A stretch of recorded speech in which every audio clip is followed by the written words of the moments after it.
ayan nga mga moms, magpapadala pala ako ng balikbayan box para sa aking pinakamamahal na pamilya.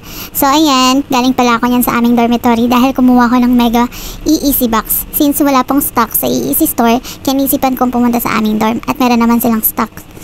So pauwi na nga po ako sa aking tinitirang bahay. By the way pala, yung bahay na tinitiran ko ay nirerentahan ko po dito sa Taiwan. Mas makakagalaw at mas makakakilos ka kasi ng maayos kapag may sarili kang bahay dito sa Taiwan. So finally mga moms, nakauwi na nga ako sa aking bahay at hindi na ako nagpatumpik-tumpik ba, inumpisahan ko na ang aking pagtitip at pagsasalansan ng mga ilalagay natin sa box. Sa totoo talaga mga moms, hindi talaga ganun kadaling mag-box, lalo nang mag-ipon ng mga gamit na ibabagahe mo papuntang Pilipinas. At alam ko lahat ng OFW na kagaya ko ay makaka-relate dito. Hindi naman kasi biglaan ang pagbili ko ng mga ilalagay ko dyan sa aking box. Paunti-unti, kada sahod, bibili ako. Kapag may sobra na pera, ibibili ko hanggang sa makaipon ako. Yung pinaka-struggle talaga dito mga moms is yung pagbabox dahil I'll make sure talaga na matibay yung box at matibay yung pagkakatape ko dun sa box.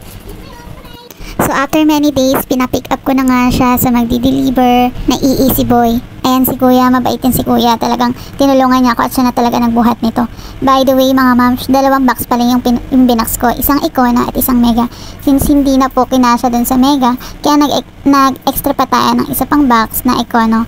So ayan na nga, mula sa second floor ng aking bahay hanggang sa first floor, pinuhat ni kuya yan at pinagulong-gulong. So diba, so kailangan talaga matibay at maayos yung pagkakabox mo.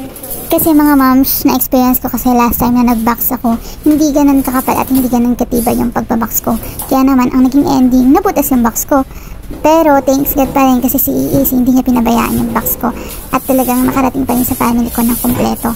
Siguro kaya nabutas na din dahil sa pagbato-bato kasi alam naman natin pagdating sa customs yan, yung mga box cargo natin, binabato-bato na lang talaga. Kaya pag magbabox ka, huwag kang manghinayang sa tape. Siguraduhin mo na talagang matibay yung box mo. So after a month, ayun nga, nakarating na nga yung box ko sa aming bahay. Yung aking baby, yan tuntua po siya. Ang sarap lang talaga sa feeling na lahat ng pinagpaguran mo, katumbas nito ay mga ngiti nila. Mga ngiting kahit kailan ay hindi matutumbasan ng kahit anong bagay. Kaya kung isa kang OFW na kagaya ko, alam kong mahirap magtrabaho sa ibang bansa at malayo sa pamilya. Pero lahat naman ng sakripisyo natin ay may bunga, na kahit mahirap, kakayanin natin para sa kanila. Sipag at syaga lang, someday makakasama din natin sila at di na natin kailangan lumayo pa.